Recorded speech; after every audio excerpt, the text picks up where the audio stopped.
Hey guys. So I know it's been a while since I uploaded. We are if you're new here, which I don't know that many people would be, but if you are, my name is Leslie and I mostly do videos about foster care and adoption.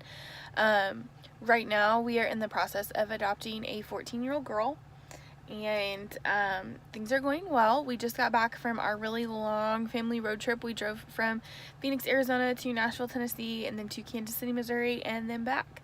And we did that with our 3 daughters and our 5 dogs. So, every human in my house has a dog, so that's why we have 5.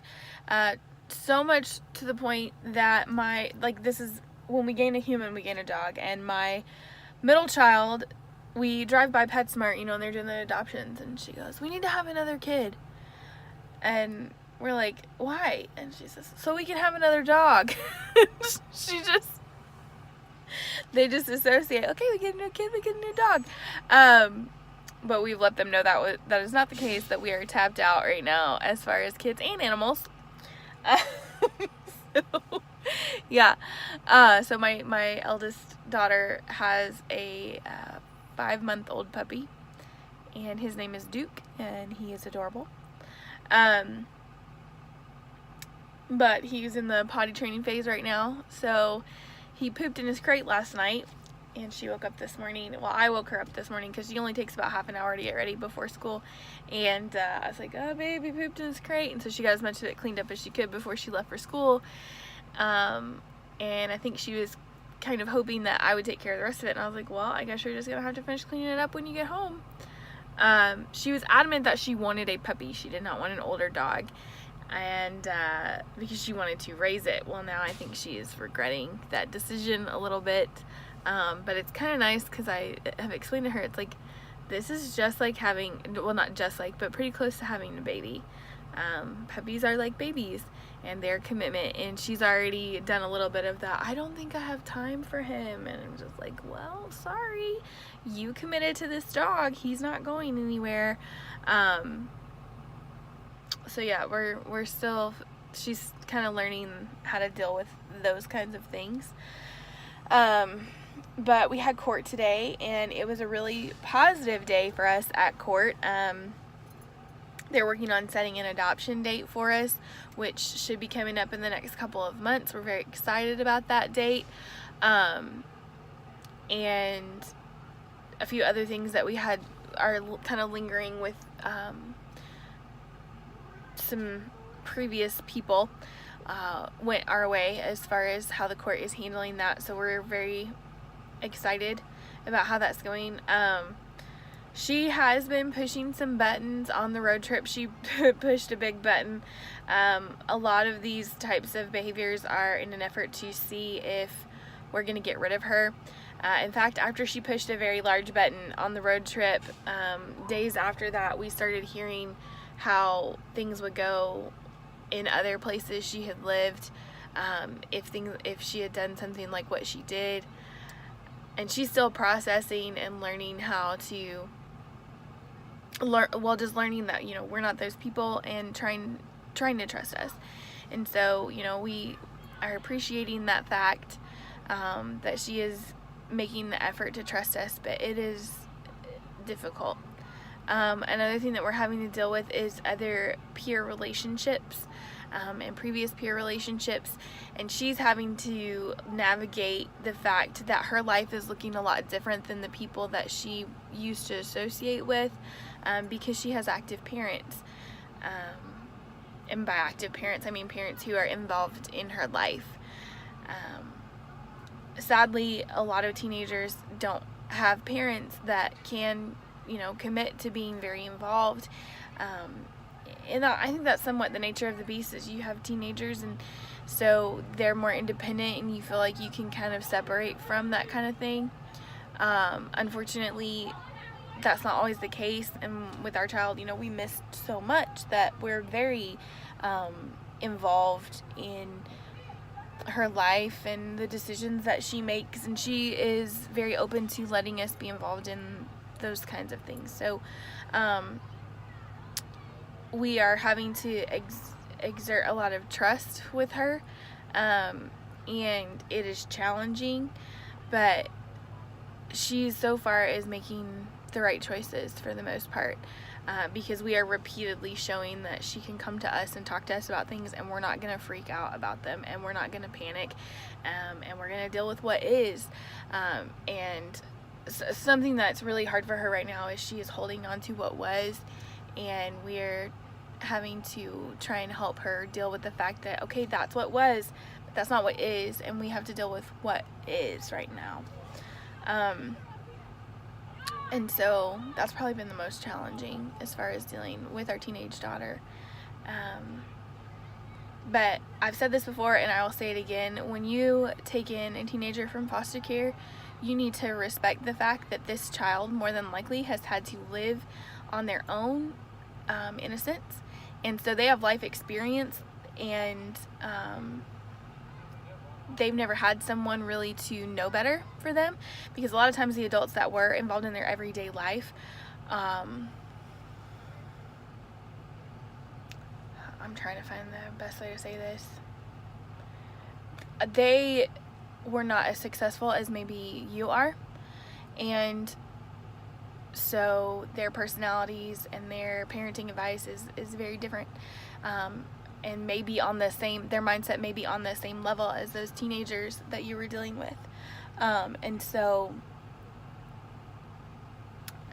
not that they're not giving good advice. Luckily for us, most of these people that she still relies on have given her the same advice that we're giving her, and the Lord has just really been involved in her life and in her protection.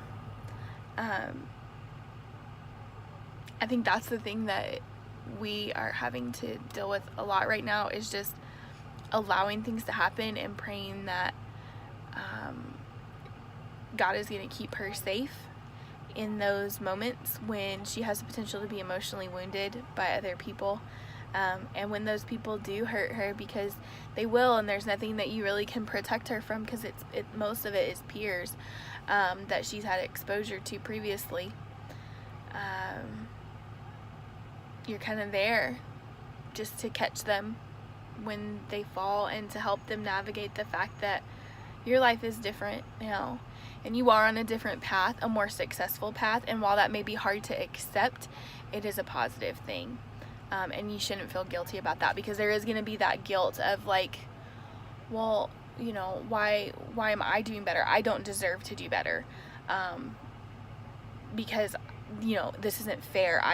They should, you know, be able to have that same level of experience. And your child is right. I mean, every kid should have the opportunity to be parented in a positive way, but that's not going to be the case for everybody. And I love my daughters, and so because I love them so much, I know that we can't take another child, so we can't be that for somebody else. But what I can do is make these videos and encourage other people to consider teenage adoption, because while it's hard, it is absolutely worth it. And yeah, I mean, that's really all I can say. It's really hard. And we are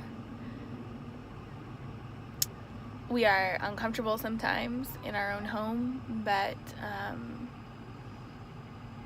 we choose to love our daughter, and so because we love our daughter, we deal with it. I'm reading this book right now.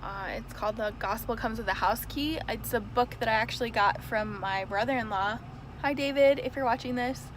At a book exchange that all of my husband's siblings and marriage social partners, however you want to say that, we all participated in it. Instead of getting each other a gift, we did like a book exchange thing, and it was pretty fun. But I've been reading this book, and it's funny, I don't know if he had read it, so he must know. I think he had read it anyway, so he must know that this woman in their fostered teens, because he had talked to me about the book, and her and her husband adopted teens, but a lot of the the things she's saying in this book have just encouraged me that, like,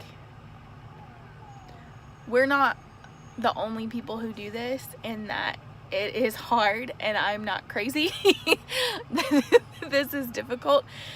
She had a, I would consider a much harder experience because she adopted a few older teenagers, and she's estranged from a couple of them because naturally they went back to their biological family. If you adopt a child at 17, it's a little harder to adopt that parent relationship, and you may never have that parent relationship.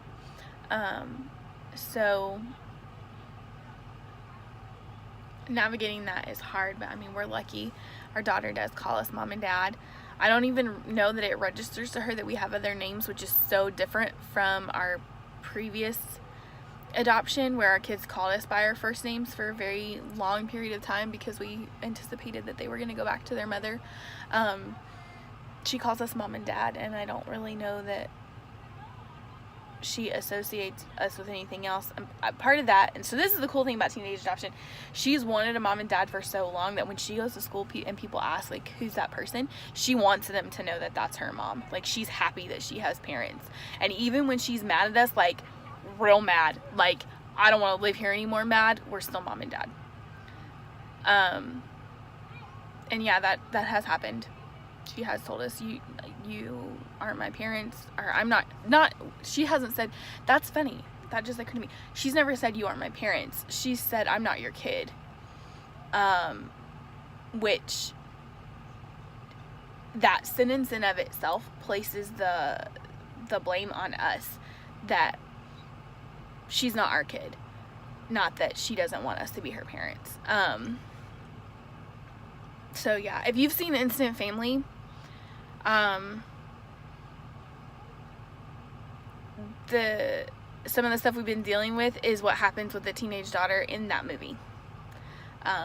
That movie, like, when me and my husband went to see it, it was accurate. It was extremely accurate, and that's part of why we loved it, was because it was so accurate. So yeah, that's kind of what we're dealing with. Yeah, but it's worth it, because if we don't, well, she's my daughter, like, that, no one else could love her like me, and I can say that wholeheartedly, because other people have tried to be her mom and they failed. So yeah, anyway, let me know if you guys are interested in teenage adoption. Let me know if you have fostered a teenager. Tell me your crazy stories, or at least tell me that I'm not insane. And feel free to subscribe. If you like this video, go ahead and give it a thumbs up and share it with people that you think it might be helpful to. And we will see you guys later.